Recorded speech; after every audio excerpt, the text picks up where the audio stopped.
Ok, alors aujourd'hui, nouvelle tentative de rendre la Sun Warrior Warrior Blend euh, appréciable à la dégustation. Si vous avez regardé les précédentes vidéos, vous avez vu que moi j'ai un peu de mal avec son goût, notamment parce qu'elle a un goût salé, un côté salé, et puis parce que euh, elle est assez lourde à digérer.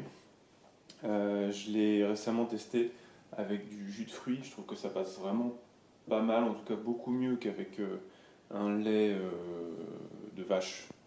N'en parlons pas, mais avec du lait noisette ou du lait soja, des laits végétaux qui sont neutres et qui sont donc pas assez forts en goût pour contrebalancer le goût de la Warrior Blend.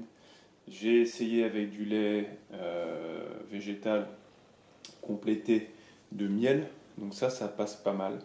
Et aujourd'hui, je voudrais tester l'utilisation d'un lait de coco.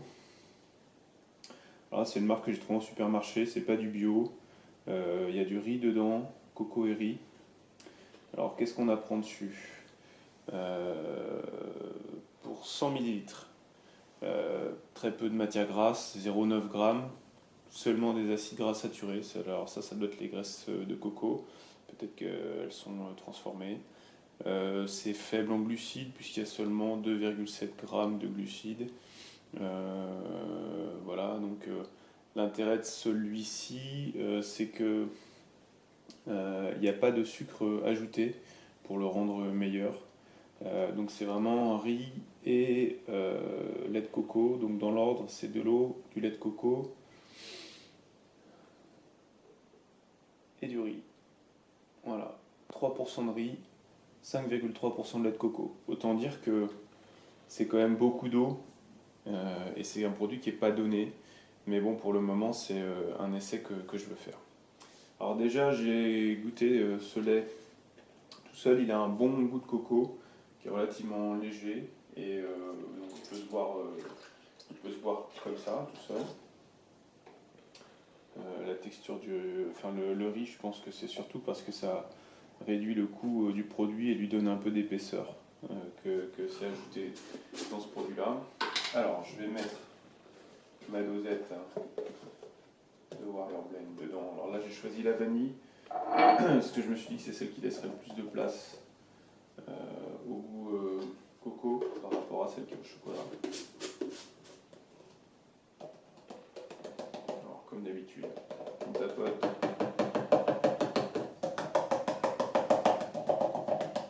Les sons au travers des mailles du tamis, la poudre et on mélange.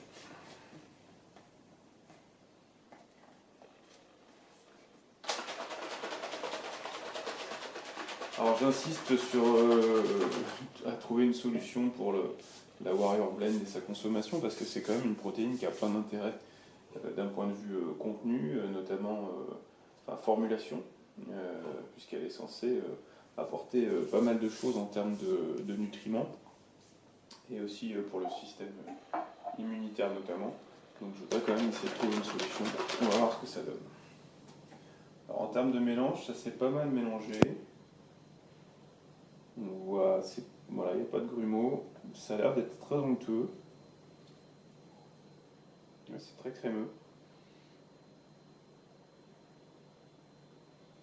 Ça prend une jolie couleur un peu café.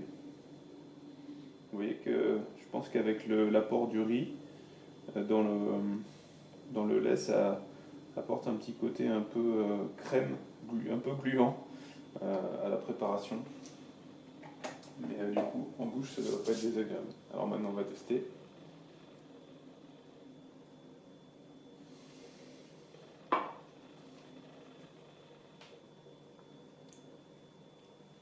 Ah, franchement, je suis étonné. Je suis étonné, pardon.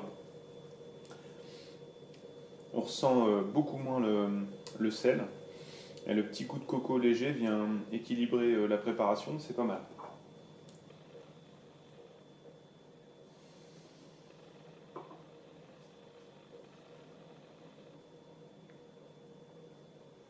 Une texture très crémeuse, un peu, un peu comme de la danette, voilà, de ce genre de crème. plutôt agréable en bouche.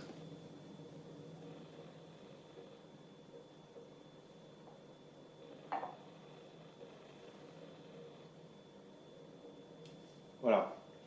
Bon, franchement, ça se laisse boire. C'est déjà bien mieux, alors qu'avec de l'eau, je vous en parle même pas, mais avec de la noisette. La coco cache un peu l'amertume qui est apportée par la Sun Warrior. C'est vrai que c'est pas évident à calmer ce goût d'amertume.